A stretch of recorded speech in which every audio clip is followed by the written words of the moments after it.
Bruce ജൂനിയറുടെ വിമാനം പെട്ടെന്ന് കറുത്ത മേഘസഞ്ചയത്തിനുള്ളിൽ പെടുന്നു. മിന്നലിന്റെ വെളിച്ചം കൂടിയും വന്നുകൊണ്ടിരിക്കുന്നു.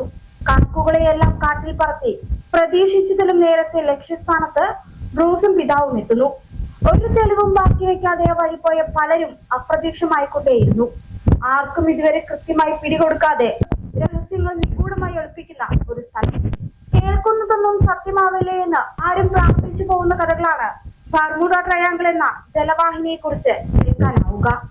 കാലവും ശാസ്ത്രവും മതവും മനുഷ്യനും ഇനിയും പൂർണ്ണമായി നിർവചിക്കാൻ സാധിക്കാത്ത ആയിരങ്ങളുടെ ജീവനെടുത്ത വിചിത്ര പ്രദേശത്തേക്ക്, അവിടുത്തെ അമ്പരപ്പിക്കുന്ന അത്ഭുതപ്പെടുത്തുന്ന കാഴ്ചകളെയും അനുഭവങ്ങളെയും കുറിച്ചാണ് പറയുന്നത്. വടക്കേ അമേരിക്കയിലെ വടക്കൻ അറ്റ്ലാന്റിക് സമുദ്രം സാർവത്രികമായി അംഗീകരിക്കപ്പെട്ടിട്ടില്ലാത്ത അതിരുകളാൽ ത്രികോണാകൃതിയുണ്ടെന്ന് നാം വിശ്വസിക്കുന്ന ബർമുഡ ട്രയാങ്കിൾ ഈ സമുദ്രത്തിലാണ്.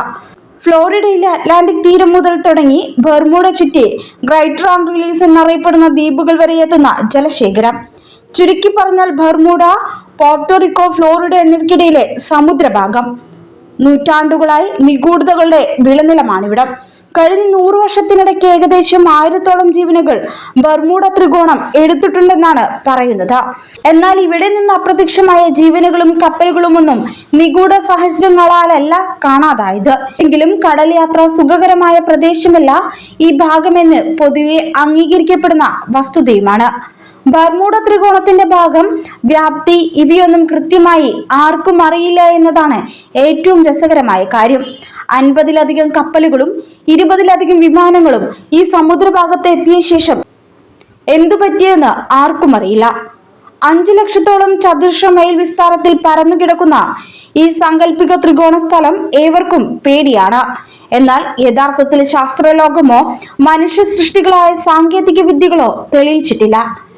ഇവയെല്ലാം ഈ മേഖലയിൽ പരാജയപ്പെടുന്നു എന്നതാണ് വാസ്തവം. 19-ാം നൂറ്റാണ്ടിന്റെ മധ്യത്തിലാണ് ഈ പ്രദേശത്ത് വിശദീകരിക്കപ്പെടാത്ത സംഭവങ്ങൾ റിപ്പോർട്ട് ചെയ്യപ്പെട്ടു തുടങ്ങിയത്.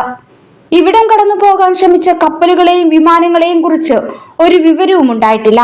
ഒരാൾ പോലും അപായ സന്ദേശങ്ങളും കൈമാറാതെയാണ് ഇവിടെ നിന്നും മറഞ്ഞുപോയത്. അല്ലെങ്കിൽ സമുദ്രത്തിന്റെ ആഴങ്ങളിൽ ജലസമാധിയായെന്ന് പറയാം. കാണാതായ കപ്പലുകൾ പിന്നീട് ഉപേക്ഷിക്കപ്പെട്ടതായും കണ്ടെത്തിയിരുന്നു. എന്നാൽ അവയിലുണ്ടായിരുന്ന ആളുകൾക്ക് എന്തു സംഭവിച്ചു എന്നത് ഇന്നും അജ്ഞാതമാണ്. ക്രിസ്റ്റഫർ കൊളംബസിന്റെ യാത്രാനുഭവങ്ങളിൽ കൂടിയാണ് ഇങ്ങനെയൊരു ഭീകര പ്രദേശത്തിന്റെ വിവരണം മാനവരാശിക്ക് ആദ്യമായി ലഭിച്ചത്. അമേരിക്കൻ തീരത്തിന് സമീപത്തെ ദ്വീപിനടുത്തുകൂടെ പോയപ്പോൾ ആ പ്രദേശത്ത് തീഗോളങ്ങൾ കണ്ടുവെന്നും വടക്ക് നോക്കി യന്ത്രത്തിന്റെ സൂചികൾ ദിക്കറിയാതെ വട്ടം കറങ്ങിയെന്നും കൊളംബസ് രേഖപ്പെടുത്തിയിട്ടുണ്ട്. എന്നാൽ പിന്നീട് 20-ാം നൂറ്റാണ്ട് വരെ ഈ പ്രദേശത്തെ കുറിച്ചുള്ള ഒരു രേഖകളും ലഭിച്ചിരുന്നില്ല. 1918 മാർച്ചിൽ അമേരിക്കൻ നേവിയുടെ USS സൈക്ലോസ് എന്ന 542 അടി നീളമുള്ള ചരക്ക് കപ്പൽ ഈ പ്രദേശത്തു നിന്നും കാണാതാവുന്ന സമയത്ത് ഈ കപ്പലിൽ 300-ഓളം ജീവനക്കാരും ഏതാണ്ട് 10,000 ടൺ മാംഗനീസും ഉണ്ടായിരുന്നു. ഇതിന് എന്തു സംഭവിച്ചു എന്ന് ആർക്കും അറിയില്ല. എന്ന വിമാനത്തിന്റെ തിരോധാനമാണ് റിപ്പോർട്ട് ചെയ്യപ്പെട്ടതിൽ ഏറ്റവും ദുരൂഹമായ സംഭവം. 1945 ഡിസംബർ 5-ന് കാണാതായ വിമാനത്തെക്കുറിച്ച് തിരിഞ്ഞുപോയ അമേരിക്കയുടെ 5 ബോംബർ വിമാനങ്ങൾ ദുരൂഹ സാഹചര്യത്തിൽ അപ്രത്യക്ഷമായി. കാണാതായ ബോംബർ വിമാനങ്ങളെ തേടി വീണ്ടും ബോംബർ വിമാനങ്ങൾ അയച്ചു. അവയും തിരികെ വന്നില്ല. സംഭവത്തിൽ 27 പേരും 6 വിമാനങ്ങളും എവിടെയെന്ന് ഇന്നും ആർക്കും അറിയില്ല. ബർമുഡയുടെ അഗാധങ്ങളിൽ താഴ്ന്നുപോയ കപ്പലുകളും വിമാനങ്ങളും എത്രയെന്നും ആർക്കും അറിയില്ല. പായ്ക്കപ്പലുകൾ മുതൽ അത്യാധുനിക യുദ്ധക്കപ്പലുകളും ആണവശക്തി ഉപയോഗിച്ച് പ്രവർത്തിക്കുന്ന മുങ്ങിക്കപ്പലുകളും ആധുനിക വിമാനങ്ങളും വരെ അവയിൽപ്പെടും. കാരണം എന്തെന്ന് ആർക്കും അറിയില്ല. ഒന്നു മാത്രം, ഈ തളം കെട്ടിക്കിടക്കുന്ന ജലം അപകടകാരിയാണ്. ആയുസിന്റെ ഭാഗ്യം കൊണ്ടെന്നൊക്കെ നാം പറയുന്നത് പോലെ ഇതിൽ നിന്നും രക്ഷപ്പെട്ടവർ പറയുന്നത് ആ ഭാഗത്തകപ്പെട്ടാൽ വടക്ക് നോക്കി യന്ത്രവും മറ്റുപകരണങ്ങളും പ്രവർത്തനരഹിതമാവുകയും തങ്ങൾ കടലിന്റെ ആഴങ്ങളിലേക്ക് ആകർഷിക്കപ്പെടുകയും ചെയ്യുന്നു എന്നാണ്. ബ്രൂസ് ജൂനിയർ എന്ന പൈലറ്റാണ് ബർമുഡ ട്രയാങ്കിളിൽ നിന്നും രക്ഷപ്പെട്ടു എന്ന് വെളിപ്പെടുത്തിയിട്ടുള്ളത്. മാത്രവുമല്ല, ഈ പ്രദേശത്ത് വെച്ച് അദ്ദേഹത്തിന് നേരിടേണ്ടി വന്ന വിചിത്ര അനുഭവങ്ങളെ കുറിച്ച് പറയുകയും ചെയ്യും. സിനിമ പോലെ നമ്മെ വിസ്മയിപ്പിക്കുന്നതും അത്ഭുതപ്പെടുത്തുന്നതുമാണ് ആ അനുഭവങ്ങൾ. പിതാവും 1970 ഡിസംബർ 4-ന് ആന്ത്രോസ് വിമാനത്താവളത്തിൽ നിന്നും മിയാമി ലക്ഷ്യം വെച്ച് ബൊണാസ എയർ F-36 എന്ന ചെറു വിമാനത്തിൽ പറന്നുയരുന്നു. സഞ്ചാരപഥം ബർമുഡ ത്രികോണത്തിനകത്ത് കൂടിയാണ്. പറന്നുയർന്ന ഉടനെ തന്നെ സമുദ്രത്തിന്റെ 500 അടി മാത്രം മുകളിലായി ഒരു മേഘസഞ്ചിയും നിൽക്കുന്നത് ബ്രൂസിന്റെ ശ്രദ്ധയിൽപ്പെട്ടു. ഇത്രയും ഭൂമിയോട് ചേർന്നൊരു മേഘസഞ്ചിയും ബ്രൂസ് ആദ്യമായി കാണുകയായിരുന്നു. ATC കാലാവസ്ഥ നല്ലതാണെന്ന് അറിയിച്ചതിനെ തുടർന്ന് അവരുടെ ചെറുവിമാനം കൂടുതൽ ഉയരങ്ങളിലേക്ക് പറന്നു പൊങ്ങി. ഉയരം കൂടുന്തോറും ആ മേഘസഞ്ചിയും ഒരു വലിയ ക്യുമുലസ് മേഘമായി മാറുന്നത് അവർ ശ്രദ്ധിച്ചു. ഇടയ്ക്ക് അവർ മേഘത്തിനുള്ളിൽ പെട്ടുപോയെങ്കിലും 11,500 അടി മുകളിൽ വെച്ചു അതിൽ നിന്നും പുറത്തു കടക്കുന്നു. തെളിഞ്ഞ ആകാശം അവരെ സ്വാഗതം ചെയ്തു. പെട്ടെന്നാണ് കാലാവസ്ഥ വീണ്ടും മാറി മറിഞ്ഞത്. അപ്പോൾ ബ്രൂസ് പ്ലെയിനിന്റെ പരമാവധി സുരക്ഷിത വേഗമായ മണിക്കൂറിൽ 195 മൈലിൽ പറക്കുകയാണ്. അവരുടെ മുന്നിൽ കറുത്തിരുണ്ട മറ്റൊരു ബൃഹത് മേഘസഞ്ചിയും കാണപ്പെട്ടു. അകത്തേക്ക് പോകുന്തോറും ഇരുട്ടുകൂടി വരികയും അതിനകത്തുണ്ടായിരുന്ന മിന്നലിന്റെ വെളിച്ചം കൂടിയും വന്നുകൊണ്ടിരുന്നു. അപകടം മണത്ത ബ്രൂസ് വിമാനം 135 ഡിഗ്രിയിൽ വെട്ടിത്തിരിച്ചു അതിൽ നിന്നും പുറത്തു കടന്നു നോക്കിയപ്പോഴാണ് മനസ്സിലാവുന്നത് ആദ്യം കണ്ട മേഘസഞ്ചിയും ഇതും ഒരു മോതിര രൂപത്തിലുള്ള ഒറ്റ മേഘക്കൂട്ടത്തിന്റെ 2 അതിരുകളായിരുന്നു. അവരുടെ വിമാനം ആ മോതിര വളയത്തിനകത്ത് അകപ്പെട്ടിരുന്നു. പേടിച്ചുപോയി ബ്രൂസ് ചുറ്റി നോക്കിയപ്പോൾ ആ മേഘമോതിരത്തിനുള്ളിൽ ഒരു ടണൽ മാതൃകയിൽ ചെറിയൊരു തുള. അതിലൂടെ പുറത്തുള്ള തെളിഞ്ഞ ആകാശം കാണാനാവുന്നുണ്ട്. അതിന്റെ വലിപ്പം അതിവേഗം കുറഞ്ഞു വരികയുമാണ്. അവർ പരമാവധി വേഗത്തിൽ അതിൽ നിന്നും രക്ഷപ്പെടാനായി ആ മേഘ ടണലിലേക്ക് വിമാനം പായിച്ചു. ടണലിലൂടെ പോകുമ്പോൾ വിമാനത്തിന്റെ ഗതിവേഗം അതിഭയങ്കരമായി കൂടുന്നത് ബ്രൂസിന്റെ ശ്രദ്ധയിൽപ്പെട്ടു. ഒപ്പം ടണലിന് വലിപ്പം കുറഞ്ഞു വരുന്നതായും ഭാരമില്ലായ്മയും ബ്രൂസിന് അനുഭവപ്പെട്ടു. ഏകദേശം 20 സെക്കൻഡിന് ശേഷം എടുത്തെറിയപ്പെട്ടതുപോലുള്ള വേഗത്തിൽ അവർ മോതിര രൂപത്തിലുള്ള ബൃഹത് മേഘപാളിയിൽ നിന്നും പുറത്തു കടന്ന ഉടനെ തന്നെ വിമാനത്തിലെ എല്ലാ കാന്തിക വൈദ്യുതി ഉപകരണങ്ങളും തെറ്റായ വിവരങ്ങൾ കാണിച്ചു തുടങ്ങി. കോമ്പസ് വട്ടത്തിൽ കറങ്ങിക്കൊണ്ടിരിക്കുകയായിരുന്നു. സമയം വെച്ച സഞ്ചാരപഥത്തിനിടയിലുള്ള ഭീമനി ദ്വീപുകൾക്ക് മുകളിലെത്തി എന്ന വിചാരത്തിൽ ബ്രൂസ് മിയാമി വിമാനത്താവളത്തിലേക്ക് സഹായ അഭ്യർത്ഥന നടത്തി. എന്നാൽ ബ്രൂസിനെ ഞെട്ടിച്ചുകൊണ്ട് വിമാനത്താവളത്തിൽ നിന്നുള്ള സന്ദേശം വരുന്നു. അവർ ഇപ്പോൾ ലക്ഷ്യസ്ഥാനത്തിന് മുകളിലൂടെയാണ് പറക്കുന്നതെന്ന്. പുറപ്പെട്ടു വെറും 3/4 മണിക്കൂറിനുള്ളിൽ തന്നെ അവരുടെ ചെറു വിമാനം 250 മൈൽ അപ്പുറമുള്ള ലക്ഷ്യസ്ഥാനത്ത് എത്തിയിരിക്കുന്നു. ചുറ്റിയുള്ള ഒരു സഞ്ചാരപഥത്തിലൂടെ പോയതിനാൽ ഉദ്ദേശം 300 മൈലിൽ കൂടുതൽ ദൂരം വിമാനം 3/4 മണിക്കൂർ കൊണ്ട് സഞ്ചരിച്ചിട്ടുണ്ട്. അതും പരമാവധി വേഗം മണിക്കൂറിൽ 190 മൈൽ മാത്രമുള്ള ചെറു വിമാനം. വിമാനത്താവളത്തിലിറങ്ങി ഇന്ധനം പരിശോധിച്ചതിൽ നിന്നും മിയാമിയിൽ വിമാനം എത്താനെടുക്കുന്നതിന്റെ പകുതി ഇന്ധനം മാത്രമേ ഉപയോഗിച്ചിട്ടുള്ളൂ എന്നും മനസ്സിലാവുന്നു. അമ്പരപ്പിക്കുന്ന മറ്റൊരു കാര്യം ഇവിടെ ഇടയ്ക്ക് കണ്ടെത്തുന്ന ആളില്ലാത്ത പ്രേത കപ്പലുകളാണ്.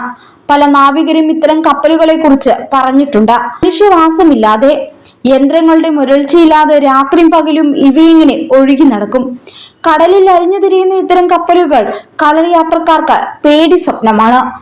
ഇവയെ മങ്ങിയ വെളിച്ചത്തിൽ മറ്റു കപ്പലുകളിൽ നിന്നും നോക്കിയാൽ ഭീമാകാരങ്ങളായ രാക്ഷസ രൂപങ്ങളായി തോന്നുമത്രേ. പെട്ടെന്ന് ഇരുട്ടിൽ നിന്നും പ്രത്യക്ഷപ്പെടുന്നവ ബോട്ടുകളുമായി കൂട്ടിയിടിച്ച് അപകടമുണ്ടായ സംഭവം ഉണ്ടായിട്ടുണ്ട്. 1935 ഇങ്ങനെ കണ്ടെത്തിയ പ്രേത കപ്പലാണ് ലാ ദഹാമ. ഇതേപോലെ തന്നെ 1872 മേരി സെലസ്റ്റി എന്നൊരു കപ്പലിനെയും 1955 മറ്റൊരു കപ്പലിനെയും കണ്ടെത്തിയിരുന്നു. 1921 കണ്ടെത്തിയ 5 പായ്മരങ്ങളുള്ള കരോൾ ഡിയറിംഗ് എന്ന കപ്പൽ കോസ്റ്റ് ഗാർഡ് പരിശോധന നടത്തിയപ്പോൾ മനുഷ്യർ ആരുമില്ലാതെ ശൂന്യവും നിശബ്ദവുമായിരുന്ന അതിന്റെ ഉൾവശം മുഴുവൻ ഒരു പൂച്ചക്കുട്ടി മാത്രം കരഞ്ഞുകൊണ്ടിരിക്കുന്നു. ഭക്ഷണമേശയിൽ അവശിഷ്ടങ്ങൾ പാത്രങ്ങളിൽ ഇരിക്കുന്നതും കണ്ടു. ഇന്നത്തെ അത്യാധുനിക വാർത്താവിനിമയ സംവിധാനങ്ങളും റഡാറും ഉപഗ്രഹ സാങ്കേതിക വിദ്യയും ഒന്നുമില്ലാതിരുന്ന 20-ാം നൂറ്റാണ്ടിന്റെ ആദ്യ പകുതിയിലാണ് ബർമുഡയിലെ ദുരൂഹമായ അപകടങ്ങളിലേറെയും റിപ്പോർട്ട് ചെയ്യപ്പെട്ടിട്ടുള്ളത്. ബർമുഡ മേഖലയിൽ കാന്തിക ശക്തി കൂടുതലായതിനാൽ അത് വസ്തുക്കളെ ഉള്ളിലേക്ക് ആകർഷിക്കുന്നു. ഇടയ്ക്കിടെ ഉണ്ടാകുന്ന ശക്തമായ ചുഴലിക്കാറ്റോ കാന്തിക ശക്തി കൊണ്ടോ കപ്പലുകളും വിമാനങ്ങളും അപകടത്തിൽപ്പെടുന്നു. കൂടാതെ വെള്ളത്തിന്റെ സാന്ദ്രത കുറയ്ക്കുന്ന വൻതോതിലുള്ള മീഥേൻ ഹൈഡ്രേറ്റ് വാതക സാന്നിധ്യമാണ് നിഗൂഢതയുടെ മറ്റൊരു കാരണമായി ചൂണ്ടിക്കാണിക്കപ്പെടുന്നത്. വാതകങ്ങളുടെ സമുദ്രോപരിതലത്തോട് ചേർന്നുണ്ടാകുന്ന സ്ഫോടനം കാരണം കപ്പലിന് ചുറ്റും വെള്ളം വൻതോതിൽ പതഞ്ഞുയർന്നാൽ കപ്പൽ അതിവേഗം മുങ്ങുമെന്ന് പരീക്ഷണങ്ങളിൽ തെളിഞ്ഞിട്ടുമുണ്ട്. കപ്പലിന്റെ എഞ്ചിന് കേടുവരുത്താനും മീഥേൻ വാതകത്തിന് ചില അവസ്ഥകളിൽ സാധിക്കും. വൻതോതിലുള്ള സമുദ്ര ഗതാഗതവും ശക്തമായ ഗൾഫ് സ്ട്രീം എന്ന അടിയൊഴുക്കും അടിക്കടി പ്രതികൂലമാവുന്ന കാലാവസ്ഥയും ചേരുമ്പോൾ അപകടത്തിൽപ്പെടുമ്പോൾ ഒരു തുമ്പും ശേഷിക്കാതെ കപ്പലുകൾ അപ്രത്യക്ഷമാകുന്നതിൽ അത്ഭുതമില്ലെന്നും വാദിക്കുന്നവരുണ്ട്. കാലത്തിന്റെയും കലണ്ടറുകളുടെയും ശാസ്ത്രത്തിന്റെയും അപ്പുറത്ത് കിടക്കുന്ന കാര്യങ്ങളെക്കുറിച്ചുള്ള വിശദീകരണങ്ങൾ സംഭവങ്ങളുടെ ദുരൂഹതയും നിഗൂഢതയും വർദ്ധിപ്പിക്കുകയാണ് ചെയ്യുന്നത്. കാരണങ്ങൾ അറുത്തുമുറിച്ച് പരിശോധിച്ചു നോക്കിയിട്ടും ഒന്നിലും ഒതുങ്ങാത്ത കുറെ സംഭവങ്ങൾ ശാസ്ത്രത്തെ നോക്കി കണ്ണിറുക്കുന്നു. 1947 ജൂൺ 25 കെന്നറ്റ് ആർണോൾഡ് എന്ന പൈലറ്റ് ഇവിടെ പറക്കും തളികകളെ കണ്ടു എന്ന് റിപ്പോർട്ട് ചെയ്തത് ഏലിയൻ ഗേറ്റ് വേ ആണെന്ന വാദത്തിന് ബലമേകുന്നു. ബർമുഡ ട്രയാങ്കിളിന് സമീപത്തായി കണ്ടെത്തിയ കൂറ്റൻ പിരമിഡാണ് പുതിയ വിസ്മയം. സമുദ്രനിരപ്പിൽ നിന്ന് 2000 മീറ്റർ താഴെ 800 മീറ്റർ നീളവും 200 മീറ്റർ ഉയരവുമുള്ള പിരമിഡാണ് ഇവിടെ കണ്ടെത്തിയത്. പിരമിഡിന്റെ ഉത്ഭവത്തെ പറ്റി തർക്കങ്ങൾ ഉയർന്നിട്ടുണ്ടെങ്കിലും ഈയിടെ കണ്ടുപിടിച്ച 2 പിരമിഡുകളാണ് ഏറെ കൗതുകകരം. ഇവയ്ക്ക് ഈജിപ്തിലെ പിരമിഡുകളെക്കാൾ വലിപ്പവുമുണ്ട്. 2 പിരമിഡുകളുടെയും മുകളിലായി വലിയ ദ്വാരങ്ങളുമുണ്ട്. രണ്ടാമത്തെ പിരമിഡിന്റെ മുകളിലൂടെ സമുദ്രജലം അതിശക്തമായി ഒഴുകുന്നതായും സമുദ്രനിരപ്പിൽ നുരയും പതയും രൂപം കൊള്ളുന്നതായും ഗവേഷകർ കണ്ടെത്തിയിട്ടുണ്ട്. ഇത്തരം പിരമിഡുകൾ തന്നെയാണ് ബർമുഡയ്ക്കും ഫ്ലോറിഡയ്ക്കും പ്യൂട്ടോറിക്കും ഇടയിലുള്ള സമുദ്രഭാഗത്തും കാണുന്നതെന്നാണ് ഇപ്പോൾ ശാസ്ത്രജ്ഞരെ കുഴക്കുന്നത്. ആണെങ്കിൽ ഇവയ്ക്ക് കോസ്മിക് രശ്മികളെ ആഗിരണം ചെയ്യുവാനും സമീപ ഭാഗത്തേക്ക് ആകർഷിക്കാനുമാവുമത്രേ. ഇത് തന്നെയാണ് വർഷങ്ങളായി കണ്ടുപിടിക്കാൻ സാധിക്കാത്ത ബർമുഡ ട്രയാങ്കിളിന്റെ ആകർഷണ രഹസ്യമെന്നും ശാസ്ത്രജ്ഞന്മാർ സംശയിക്കുന്നുണ്ട്. എന്തായാലും ആർക്കും പിടികൊടുക്കാത്ത രഹസ്യങ്ങളുടെ കലവറയുമായി ബർമുഡ ട്രയാങ്കിൾ ഇന്നും അനേകം ഗവേഷകർക്ക് പഠന വിഷയമാണ്. പോയ നൂറ്റാണ്ടിൽ അപ്രത്യക്ഷമായത് ബർമുഡയിലൂടെ യാത്ര ചെയ്ത 50-ലധികം കപ്പലുകളും അതിനു മുകളിലൂടെ പറന്ന 20-ലധികം വിമാനങ്ങളുമാണ്. ഇതിൽ ഭൂരിപക്ഷത്തിന്റെയും പൊടി പോലും ഇതുവരെ കണ്ടെത്താനായിട്ടില്ല. അവശിഷ്ടങ്ങൾ കിട്ടാതെ തിരോധാനത്തിന് പിന്നിലെ ശരിയായ കാരണങ്ങൾ മനസ്സിലാക്കാനും കഴിയില്ല. കഥകൾ പലതും വിശ്വസിക്കാൻ ശാസ്ത്രം അനുവദിക്കുന്നില്ല. വ്യക്തമായ തെളിവുകൾ ലഭിക്കാത്തതിനാൽ ശാസ്ത്രവും പരാജയപ്പെടുന്നു. കാരണം എന്തു തന്നെയായാലും സത്യത്തിലേക്കുള്ള അകലം കുറഞ്ഞു വരുന്നത് ആശ്വാസകരമാണ്. അതുവരെ അന്യഗ്രഹ ജീവികൾ കപ്പലും വിമാനവും തട്ടിക്കൊണ്ടുപോയി എന്നതടക്കമുള്ള വിശ്വാസങ്ങൾ നിലനിൽക്കുക തന്നെ ചെയ്യും. ശാസ്ത്രത്തിന് പിടികൊടുക്കാതെ പ്രകൃതിയുടെ വികൃതി എന്നൊക്കെ വിളിക്കാവുന്ന പ്രതിഭാസങ്ങളിൽ ഒന്നായി നിഗൂഢമായി തന്നെ ബർമുഡ അങ്ങനെ നിലനിൽക്കും. അടുത്ത ഇരയെ കഥ.